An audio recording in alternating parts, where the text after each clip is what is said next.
Today, Bloomberg TV spoke with Robin Vince, BNY Mellon CEO, and here's what he had to say on the Fed.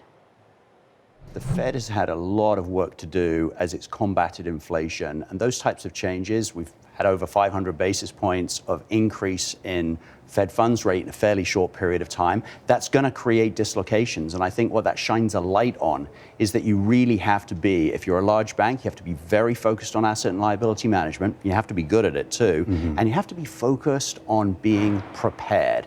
You said earlier on, Romaine, there's so many different things going on in the world these days. We've got wars, we've got significant gyrations in economies, we've had a big run-up in the stock market, we've had a big run-up in rates, we've had record issuance from the Treasury. And so that teaches us, and we've had this lesson over a long period of time, that you really have to be prepared for the unexpected.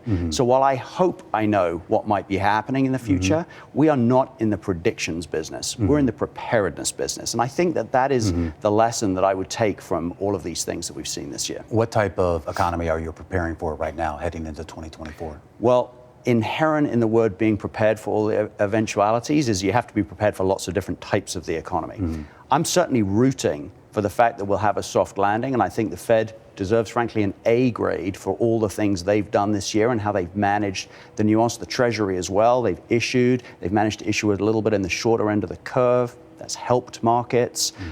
So things so far, so good. We've had a good run up in the stock market this year. I think we can feel quite pleased with where we are. But you said it, there's a lot going on in the world. Things can take a different turn. And so for us, it's really about making sure that we're partnering with clients and we're using our platforms, our market leading platforms, to be able to wrap ourselves around our clients to be able to help them navigate that. We touch 20% of all investable assets in the world. We operate in 100 markets across the world. And so being able to really be there for our clients through the uncertainty, that's what allows us to be successful. And that position also gives you a really unique bird's eye view as to the health of the financial system. Is it healthy right now?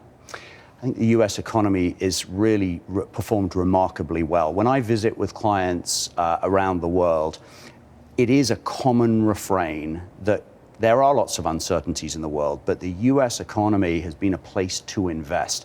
The people of the country, the innovation that we see here has really been powering us through some of these uncertainties, and it is an investment destination of choice. And I think that's one of the reasons why you've seen the U.S. economy outperform a little bit this year versus what many of us might have thought at the beginning of the year.